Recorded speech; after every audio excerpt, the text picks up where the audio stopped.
চিহ্ন কৰাৰ বাবে আহ্বান জনাইছে ৰাইজৰ ফালৰ পৰা। আমাৰ সাংবাদিক জক্তৰ সিং আছে বিশ্বনাথৰ পৰা পোনপটীয়াভাৱে। জক্তৰ সিং, আপোনাৰ ওচৰলৈ আহিছোঁ যে পাৰ্থেনিয়ামৰ উপস্থিতি, পাৰ্থেনিয়ামৰ ফলত বিভিন্ন ৰোগৰ কাৰক এই পাৰ্থেনিয়াম অপতৃণ, আৰু এই অপতৃণ বিধৰ উপস্থিতি দেখিবলৈ পোৱা গৈছে বিশ্বনাথৰ বিভিন্ন স্থানত, বিশেষকৈ ফ'ৰলেন আৰু নৱনিৰ্মিত জিলা চিকিৎসালয়ত এই পাৰ্থেনিয়ামৰ উপস্থিতি এতিয়া হাহাকাৰ লগাইছে লোকসকলৰ মাজত। জক্তৰ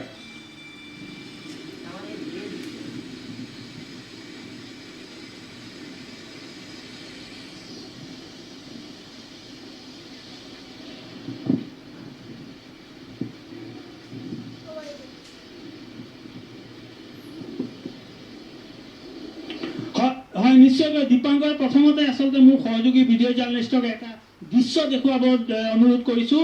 এয়া আচলতে এটা অৰণ্য নহয়, এয়া হৈছে বিশ্বনাথৰ যি জিলা চিকিৎসালয়, সেই জিলা চিকিৎসালয়ৰ চৌহদ। আচলতে পাৰ্থেনিয়ামৰ আচলতে পথাৰ বুলি ক'ব পাৰি, পথাৰলৈ ৰূপান্তৰিত হৈছে। মোৰ সহযোগী ভিডিঅ' জাৰ্নেলিষ্টে দেখুৱাইছে বিশালে।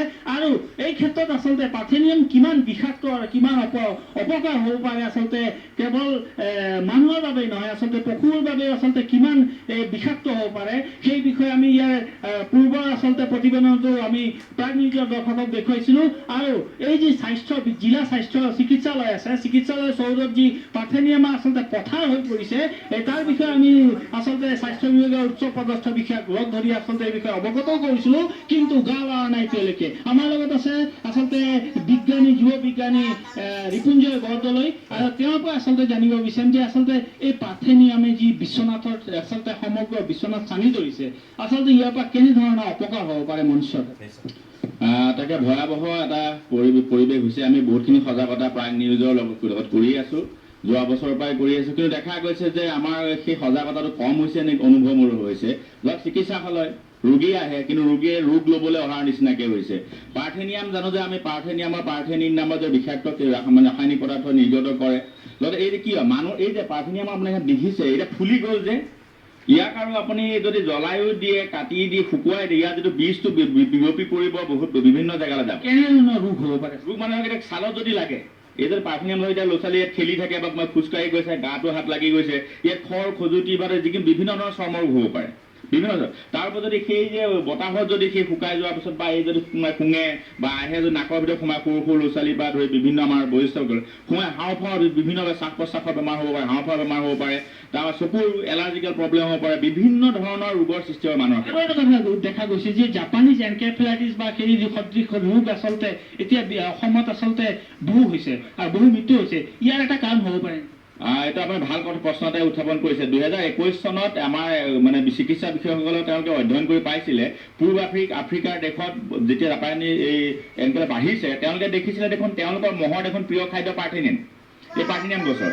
যেতিয়া জাপানী এনকেফেলাইটিছৰ যেতিয়া মহৰ যেতিয়া প্ৰিয় খাদ্য এইটো হয়, মহৰ অকল জাপানী এনকেফেলাইটিছ নহয়, ইয়াৰ বংশবৃদ্ধি বাঢ়িব। সেইটো বংশবৃদ্ধি অসম যেতিয়া মেলেৰিয়া অধ্যুষিত অঞ্চল, ডেংগু বা মহ হওক, জাপানী সকলো মহৰ যে প্ৰিয় খাদ্য যেতিয়া বাঢ়িব, বংশবৃদ্ধি বাঢ়িলে ৰোগ বাঢ়িব। ইতিমধ্যেতো আমি পেপাৰ পত্ৰ পাইছোঁ যে আমাৰ মানুহ মৰিবলৈ লৈছে।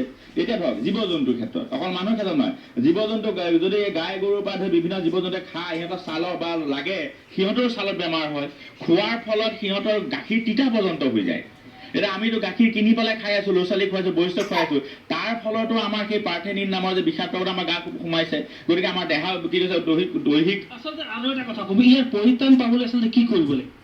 পৰিত্ৰাণ পাবৰ কাৰণে এতিয়া ডাঙৰ কথা আপোনালোকে স্বাস্থ্যৰ কথা কৈ আছোঁ আমি। অসম কৃষি বিশ্ববিদ্যালয়ে কৃষি ক্ষেত্ৰতো ই যে বিপদজনক হ'ব পাৰে সেইটো প্ৰচাৰ কৰি আছে। ইয়াৰ যিটো গুৰিৰ পৰা এলিলো কেমিকেল ৰাসায়নিক পদাৰ্থ এটা নিৰ্গত কৰি য'ত আছে, ইয়াত য'ত আছে বা বেলেগ বস্তু একো নাপায় আৰু চবকে মাৰি পেলায়। যাৰ কাৰণে এতিয়া কি কৈছে, কৃষি কাৰ্যটো 40% উৎপাদন কমাই দিব বুলি তেওঁলোকে সমীক্ষা তাত কৈছে, যদি আমি ইয়াক মাৰি নেপেলাওঁ। ধৰক আমাৰ যি মাহজাতীয় শস্য হওক, অৰহৰ খেতি হওক, যিকোনো খেতি, বিলাহী খেতি, যিকোনো বাৰী খেতি ধ্বংস কৰি পেলাব। গতিকে কৃষি কাৰ্যৰ ক্ষেত্ৰত, দৈহিক ক্ষেত্ৰত, সকলো ক্ষেত্ৰতে আমাৰ এটা এটা অপতৃণ পাৰ্থেনিয়াম হিষ্ট'ফাছ। এতিয়া ইয়াক নিয়ন্ত্ৰণ কৰিবৰ কাৰণে ইয়াৰ ভাল উপাদান, আমি বিজ্ঞান কৰ্মী, ভাল কথাখিনি হৈছে ইয়াৰ পূব আফ্ৰিকাৰ দেশৰ মানুহে বাত বিষৰ কাৰণেও ব্যৱহাৰ কৰে, পচন সাৰৰ কাৰণে ব্যৱহাৰ কৰিব পাৰি।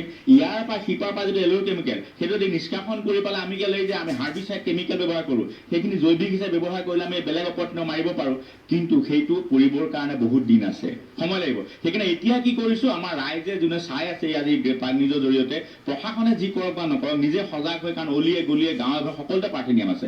1955 চনতে প্ৰথম আহিছিলে পুনেত, তাৰ পিছৰ পৰা এতিয়া দেখোন আমাৰ গোটেইখন অলিয়ে গলিয়ে ভৰ্তি হৈ গ'ল, হয় নাই? সেইটো আমাৰ বিশেষকৈ ইয়াৰ অৰিজিন হৈছে আৰ্জেণ্টিনা, ত্ৰিনিদাদ, আমেৰিকা এইবিলাকৰ পৰা। এতিয়া নিৰামৰ কাৰণে কি হ'ল, কাটিব, পুতি থ'ব লাগিব। যদি কাটি পেলাই পেলাই থৈ দিয়ে, ইয়াৰ বীজবিলাক আৰু দৌৰলৈ যাব, বেমাৰ বেছিকৈ বতাহত গৈ পেলাই। গতিকে পুতি থ'লে সেইখিনি সাৰ হ'ব, পচন সাৰ, খুব সুন্দৰ পচন সাৰ হ'ব। গতিকে সেইটোৱে আৰু অহা বছৰলৈ আপোনালোকে এই ফুলটো, এই ফুল দেখিছেনে?